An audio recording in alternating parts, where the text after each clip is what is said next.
నా ప్రియమైన స్నేహితులారా, జీవితం ఒక గొప్ప అన్వేషణ.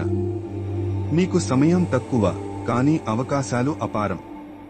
మన లక్ష్యం ఏమిటో తెలుసుకోవడానికి కొన్ని విశిష్టమైన పాఠాలు నేర్చుకోవాలి.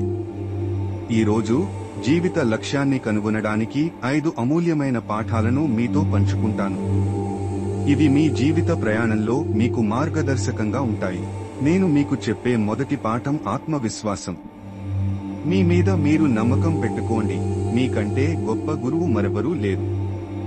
మీ అంతరాత్మకి చెవి పెట్టండి. ధైర్యంగా అడుగు వేయండి. నా ప్రియమైన స్నేహితుడా, ఆత్మవిశ్వాసం లేకుండా ఆత్మశ్రద్ధ ఉండదు. ఒకసారి ఒక యువకుడు నాతో వచ్చి తనకు జీవితంలో దారి మాయమైందని అన్నాడు. నేను అతడితో ఒక మాట అన్నాను: మీ ఆత్మవిశ్వాసమే మీ గమ్యానికి మొదటి అడుగు. మీరు కూడా ఈ పాఠాన్ని గుండె లోపల నింపుకోండి. రెండవ పాఠం: కష్టసాధ్యం అనేది అసాధ్యమే కాదు. నేను ఎప్పుడు నమ్మే ఒక విషయం ఉంది: కృషి ఫలితాన్ని ఇవ్వకపోయినా మన దారిని వేగవంతం చేస్తుంది. ఒకసారి ఒక జలపాతానికి చేరువగా ఒక పక్షి ఎగురుతూ వెళ్ళింది. ఆ నీటి తాకిడిని తట్టుకోలేక వెనక్కి తిరిగింది. కాని అది ఇంకా ప్రయత్నిస్తూ ఉంది. చివరకు ఆ పక్షి జలపాతం పైకి ఎగిరి గమ్యానికి చేరింది. మీ ప్రయాస ఎప్పటికీ వృధా కాదు.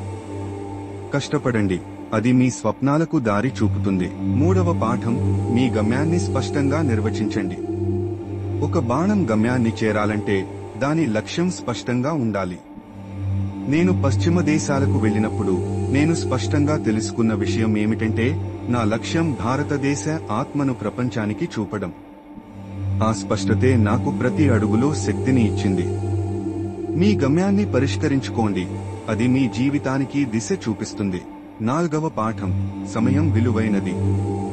మన జీవితంలో సమయం గొప్ప వరం. ఒకసారి పోతే తిరిగి రాదు. నేనిలా అనేవాణ్ణి: 1 గంట సమయాన్ని వృధా చేస్తే జీవితాన్ని వృధా చేసినట్లే. ప్రతి క్షణాన్ని సమర్థంగా ఉపయోగించండి. చదువుకోండి, ధ్యానం చేయండి, స్వీయ మెరుగుదల కోసం పని చేయండి. మన జీవితాన్ని ఉన్నత స్థాయికి తీసుకెళ్లడమే మన నిజమైన కర్తవ్యము. 5వ పాఠం: ధైర్యంతో ఎదుర్కోండి. జీవితం అనేది సవాళ్లతో నిండి ఉంటుంది. కానీ మీకు ధైర్యం ఉంటే ప్రపంచంలోని ఎలాంటి సమస్య కూడా మిమ్మల్ని నిలిపివేయలేదు. ఒకసారి ఒక వ్యక్తి నన్ను అడిగాడు: ధైర్యం అంటే ఏమిటి? నేను ఒక్క మాటతో సమాధానం ఇచ్చాను: ఎదుర్కోవడమే ధైర్యం. అది మీ జీవితాన్ని గెలిచే బలం ఇస్తుంది.